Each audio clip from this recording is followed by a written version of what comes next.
Hello and welcome to the Domestic Workers Chronicles, a channel where we talk everything domestic workers, everything our auntie, I mean the good, the bad and the ugly. My name is Lindiwe Shibambo. Most of you know me as the owner and founder of Made For You, a domestic worker placement, recruitment and training agency that has been built mainly focusing on employment, training and placement of domestic workers. Today we're going to be talking about a very hot topic, which is a question that I get from a lot of domestic worker potential employers. I get from a lot of my friends and my colleagues. I get from a lot of employers that have previously employed domestic workers and it has never worked out. The question is, how do I identify and employ a good domestic worker? So for most of you watching this channel right now and who have employed domestic workers before are sitting there thinking that I'm not employing a domestic worker anymore. I've tried. Either they went AWOL, either they stole from me, either they were dishonest, either their behaviors were just not desirable. So there's many factors why employers would give up on hiring domestic workers.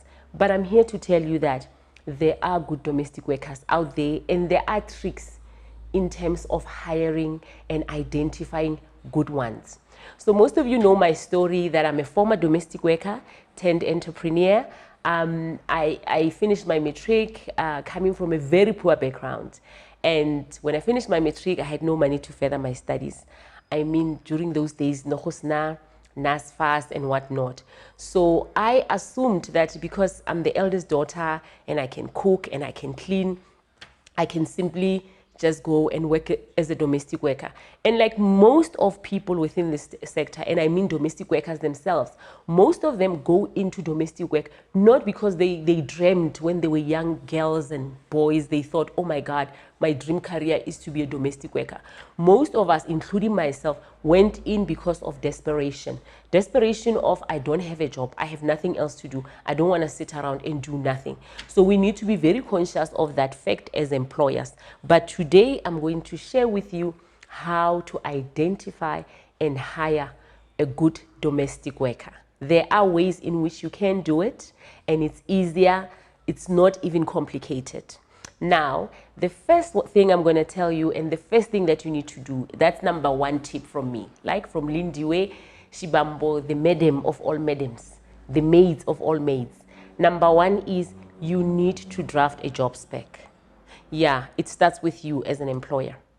Most of us, what we do is we realize that, oh, I'm doing this, my career is growing or my family is growing or whatever my circumstances are, I need a domestic worker.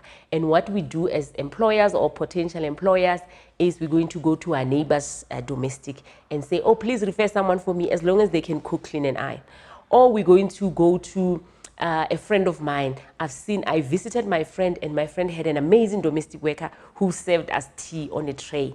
Therefore, I want a domestic worker like that. So I'm going to go to this friend of mine and say, just give me auntie as long as she's a woman and she can cook, clean and iron.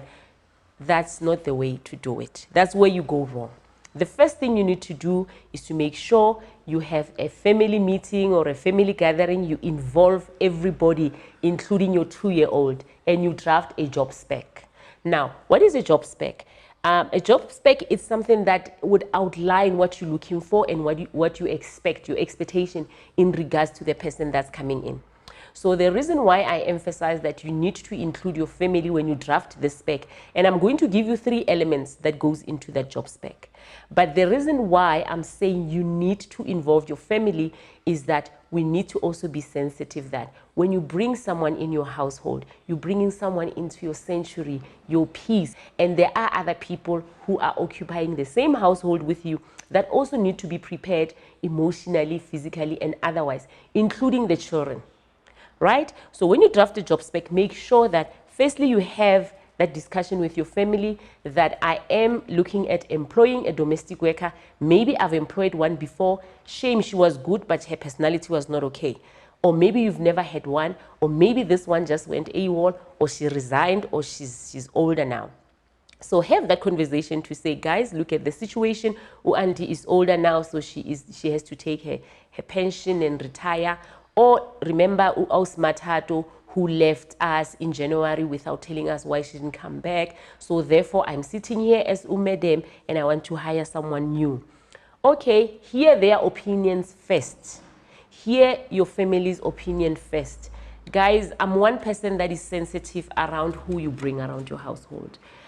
Because having been in this space from 2008, I can tell you that when someone comes into your household, they come with a certain kind of energy.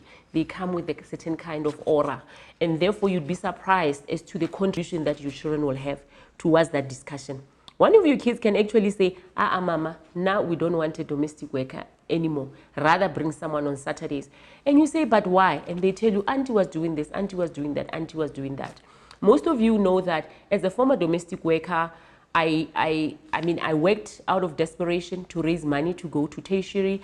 And after going to tertiary, I joined corporate South Africa. And I worked within a bank. And during those years, that was 1990 something, shortly after Mandela was released, the bank was dominantly white.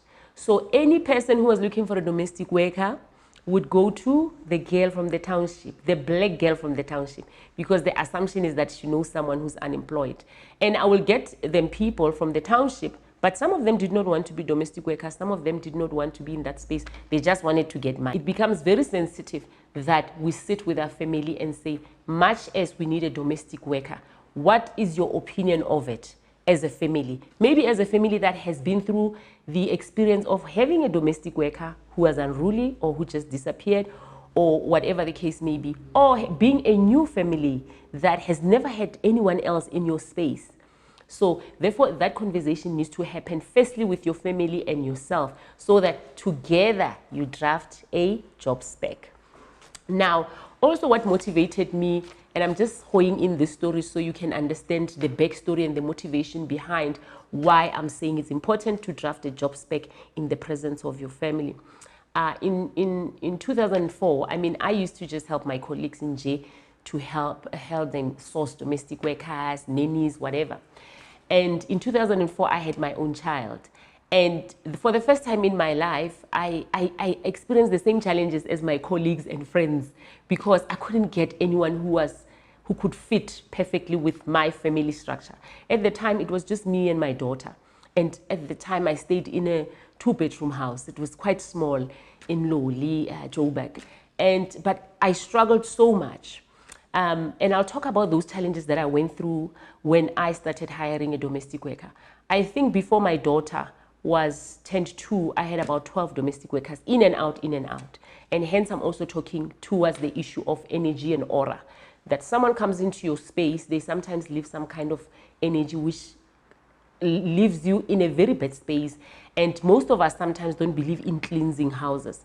So to a large extent, some people who believe in certain kind of spirituality, we understand that after a certain person has passed on or someone has left your house, maybe on a negative note, there is a process of cleansing because we focus on making sure that that aura and that energy is out of that house.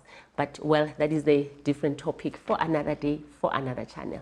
So today we're talking about how then you identify and hire a good domestic worker.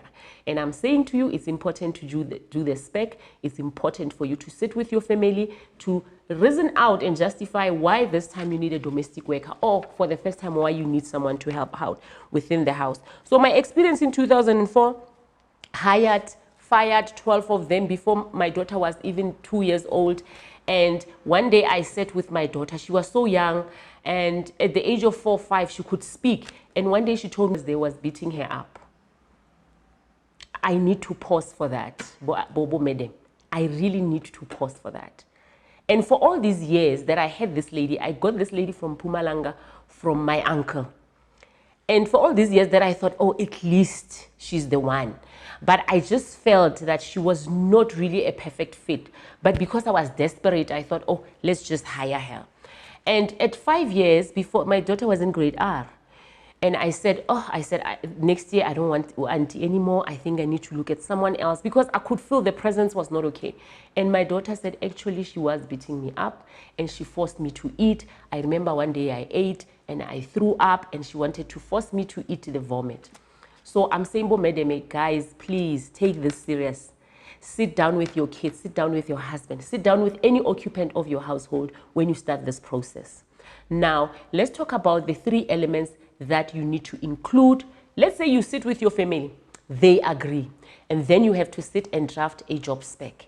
You make sure you involve everybody. You sit on a round table. If you don't have a round table, you can sit on a 4-cornered table or a triangle one. Doesn't matter the shape.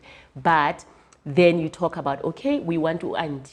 Number 1 on the job spec, what type of helper are we looking for in terms of personality? So personality, we're talking introvert or extrovert. Do we need someone who believes in spirituality, or is a Catholic, or is a born-again Christian, or whatever? Or kemopostola? Do we need someone who drinks, who occasionally drinks, or drinks all the time, or doesn't drink at all? Do we need a dacha smoking person, non-dacha smoking, or they can just smoke cigarette, or we don't want them to smoke at all? Do we need someone who is bubbly, you know?